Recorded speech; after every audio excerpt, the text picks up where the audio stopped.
Based on this, it is my great honor, Mr. Prime Minister, to welcome you here to the lectern. Thank you. Thank you very much.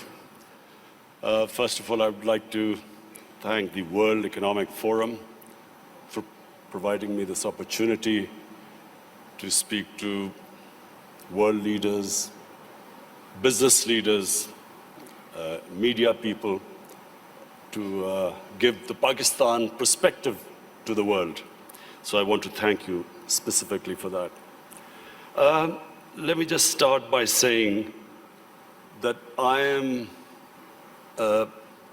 almost as old as Pakistan. Pakistan was only 5 years older than me. So I grew up with the country. And the country I grew up was supposed to be a welfare state. The founding fathers of our country wanted Pakistan to be what was called an Islamic welfare state. And as I grew up, I had no idea what a welfare state was. So it was when as a teenager I went to England. That's when I first discovered what a welfare state is. It's humanity, it's caring about the underprivileged. And so from then onwards, I always thought that if I ever got the opportunity, I would always want my country to be a welfare state. So this is my vision. Everything, all the policies which we make in Pakistan are towards that end, to make it into a humane country where the government takes responsibility of the weaker section of its society. So this is the vision statement. But I'll start with environment, because the theme of this time, the World Economic Forum, is about sustainability. Let me just say, first of all, that the other thing about Pakistan, was this desire to see it as a humane and just society. But the other thing was, as a child, I fell in love with the wilderness of Pakistan, the mountains of Pakistan. All our summer holidays were spent in the Himalayas. And so from that time onwards, what I loved about Pakistan was its wilderness, its mountains. And so, as with age I saw these mountains, this wilderness disappearing, and especially the way we destroyed our forest cover, I always resolved the second thing, that if I ever got the opportunity, I would make sure that we preserve this God-given beauty of our country. And we started a reforestation campaign. So in 2013, my party won an election in one of the provinces, which was the former northwestern western province called Pakhtunkhwa. And that's when we started one of the most ambitious campaigns to plant 1 billion trees in 4 years. And against all odds, we did it. No one expected it to happen, but we involved the local communities. We first made them understand how important trees were for the future. We made the people understand that Pakistan was very vulnerable to climate change. And we appealed to the people. We involved women in the mountainous areas to grow nurseries. And it became one of the most successful campaigns in our country's history of forestation. So we planted 1 billion trees. So when I became the Prime Minister, I resolved that we would plant 10 billion trees in Pakistan in the next 4 years. And this is now our objective.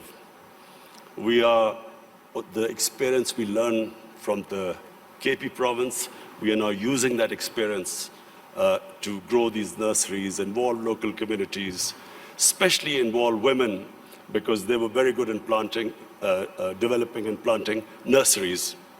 So why is it important for us to grow trees? For two reasons. One, as I mentioned, that Pakistan is vulnerable to global warming. Secondly, in our cities, pollution has become a silent killer. So unfortunately, there was no plan before, and our cities got very polluted, specifically Lahore, which had the pollution levels like Delhi in India, rose high because for some reason, our planners removed 70% of the tree cover of Lahore in the last 10 years. Apart from the environmental aspect now, the third thing I realized, that you cannot make your economy grow unless and until there is peace and stability. Pakistan in the 80s became part of what was the Afghan Jihad.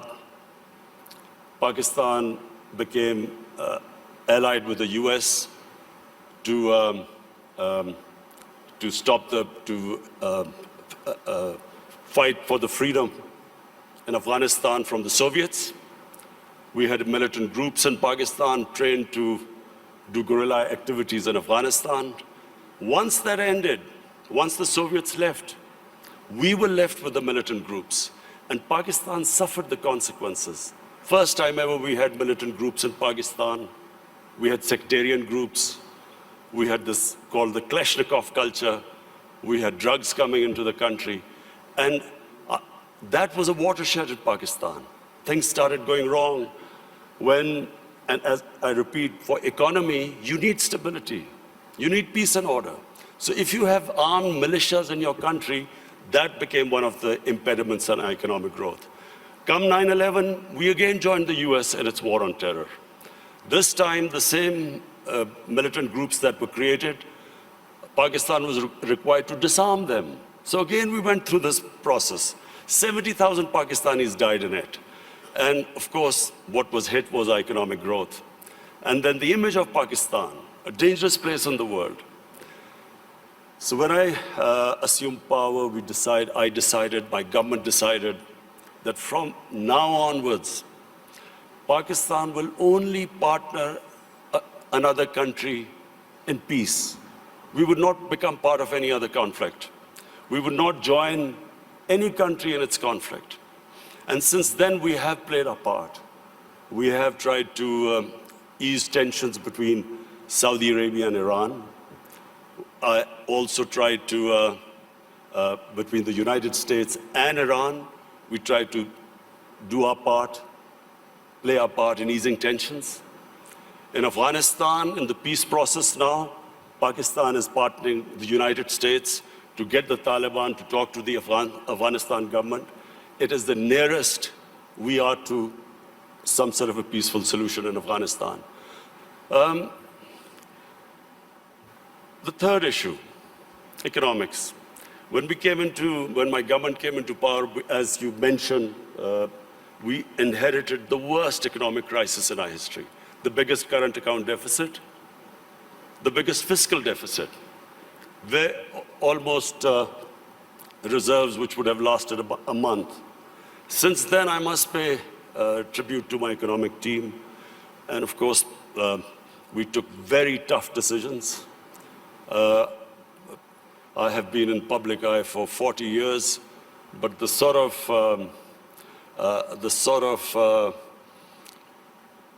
public attitude I have to face in the last 1 year, I've never faced in my life because of all these tough economic decisions we've taken. People are hurting.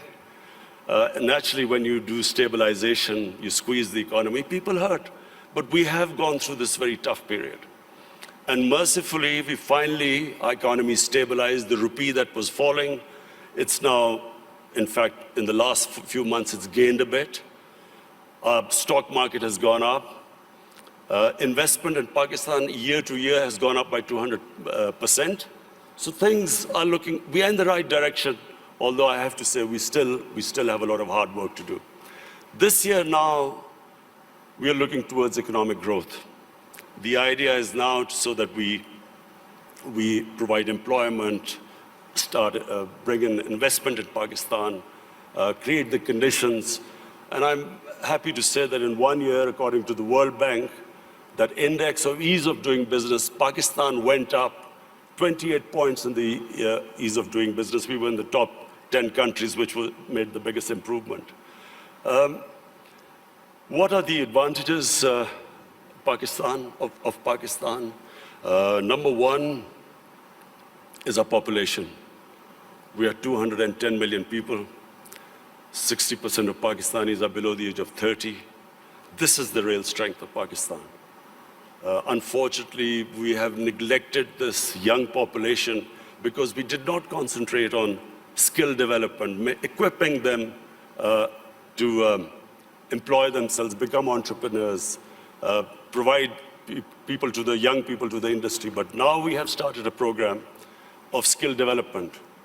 We have partnered World Economic Forum in this, this program of Skill Gap, and we have laid a huge amount of money for startups, young people, encouraging them to start their own businesses. This is the first time we've done apprenticeship. We are encouraging industries now to employ young people. So this is really a big source. This is a big resource which will, we hope, one day lift Pakistan. The other advantages Pakistan have, number one, is our mineral wealth. Sadly, untapped.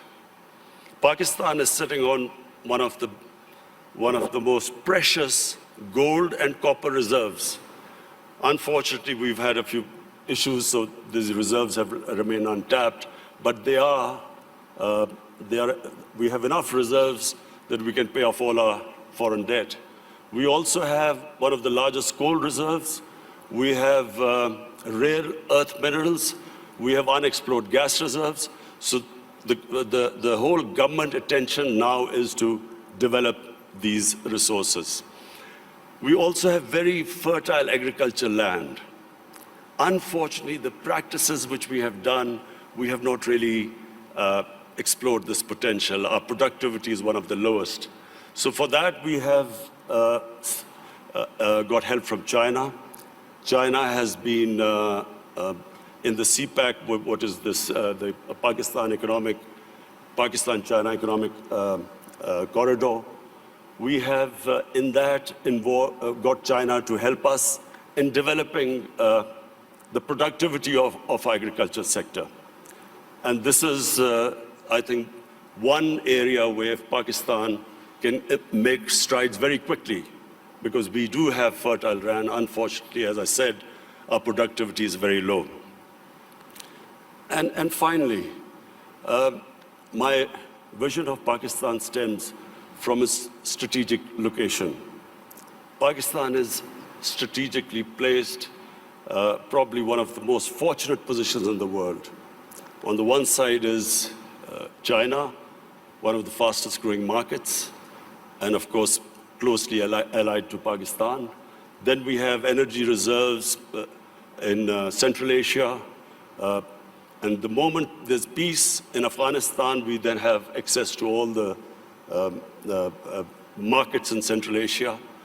Then we have Iran, and hopefully, if things settle down, Iran also, the more we trade with Iran, both countries will benefit.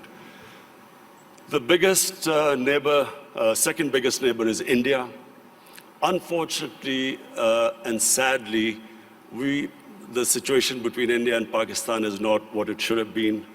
There are various reasons, and I won't go into it right now. This is not the right forum. But the moment Pakistan and Indian relationship becomes normal, trade starts between the two countries, then one can imagine the location, the strategic location of Pakistan with China on one side, India on one side, and then countries with excess energy on the western side. I am someone who believes that in Pakistan, the moment we get our governance right, that is the real issue. Sadly, our governance, in the past 30 years, the way our governance deteriorated, that was one of the biggest reasons that we have not been able to fulfill our potential as a country. The country has tremendous resources, young population, strategic located. All now, from now on, my government's biggest challenge now is how we can improve our state and